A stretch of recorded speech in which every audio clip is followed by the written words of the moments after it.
you miss that interaction? You know, we didn't have a whole lot of interaction anyway.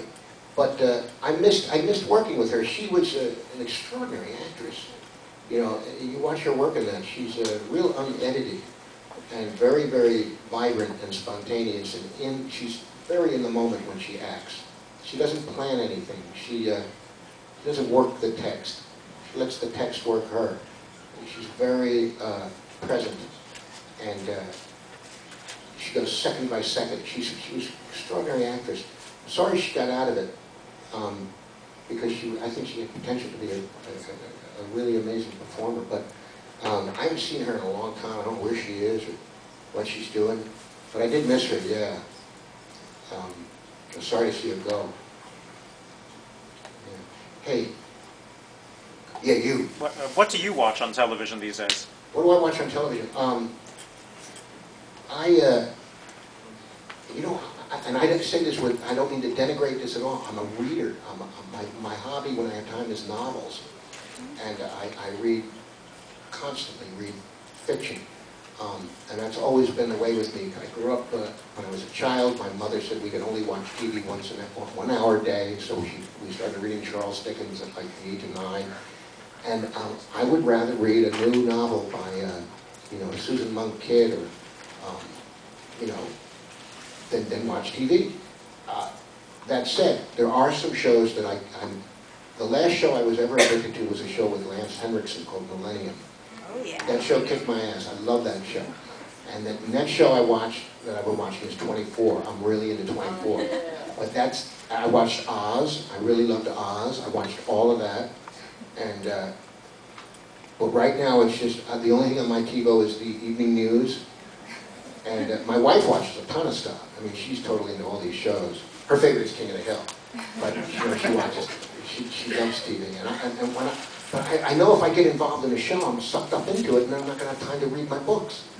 You know? So, I can't afford to watch them. But I'm thinking of looking at this show that I just saw. What the heck was it? It was some show I saw advertised, and I thought, oh, that looks really interesting. About,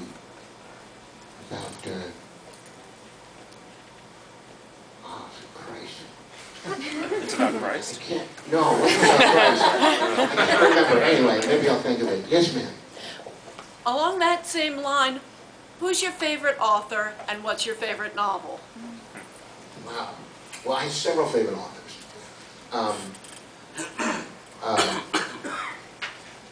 Gosh, that's a great question. But I would say my favorite current author is a guy named J.M. Kahatsi. He's a South African author. I read everything he comes out with. My classic favorite authors are Vladimir Nabokov and Virginia Woolf and Graham Greene. Those are my three. Those are the kind of the ones I collect. My favorite novel of all time is Catcher in the Rye. And probably, you know, but I just love to read. It's obsessive. And I read everything. It's all fiction I can, you know. I'm reading a book by Philip Roth called The Dying Animal now.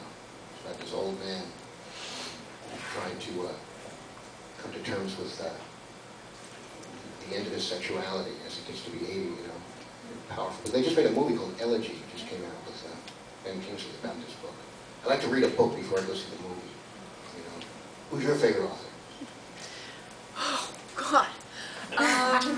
That's a tough one. It's a tough question. It's kind of who I'm reading at the time, almost, you know. Well, as far as fiction goes, I'd have to say Richard Bach's Jonathan Livingston Seagull, because it teaches to believe in yourself. Uh-huh. Yeah, it's a great book. That's a great book, sure. I've read that. Yeah. Awesome. Who's got any other questions? There's no question. I'll have to ask myself one. Yes, we're in the back. When you do find a TV show you like 24, are you tempted to have your agent try and get you on the show, or do you just leave it as an entertainment?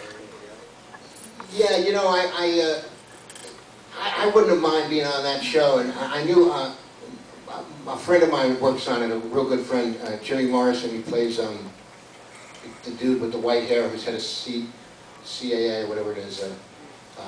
And I did have my agent call on that one. But you know, you're typed. And the casting person, I remember, said to my agent, no, he's not 24. And I remember thinking, geez, it's a TV show with people. But you know, they peg you, they think, oh, he's more comic or he's more, you know, sci-fi or whatever. So I didn't have a shot to get on that. I would have liked to.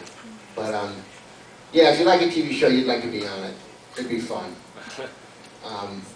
What are you going to do? Yeah. Yeah, just which do you prefer working at, the stage or I like stage the best. It's hardest, because I always feel like, well, I'm less of a bum when I do stage, because I'm really busting my ass. And so I feel like, oh, I really, you know, it's kind of like taking pictures, you know, whereas TV's easier in some ways, but once that camera rolls, you know, and they're spending $50,000 a minute, you're real responsible for delivering the goods. So it's that more concentrated, but that time you've really got to be on it, you know. So it's scary when you do film in a different way, you know. And stage is scary in its own way. Time for one more good last question. Any burning desires? Way in the back? With the advent of DVD and seasons on DVD of TV shows, like you're going to be on Pushing Daisies, did they send you some episodes of Pushing Daisies so you have an idea of what's going on? No, that's a good question. When you get a show and you're not familiar with it, you have to audition for it. You kind of want to get the tone of the show. Is it a comedy? Is it a dramedy? Is it, where are they coming at? Are they kind of like winking at you or whatever? So I, in fact, did watch a few episodes. I didn't audition for Pushing Daisies. They made an offer to me. But I watched a few episodes online just to see what the tone of the show was. But often, yeah, if I have an audition, they said, we're going to audition you for blah, blah, blah. I'll go, geez, I got to watch that and find out what they're doing, what it looks like. Because that's very helpful. Yeah. But, hey, guys, thanks so much. You've been a terrific...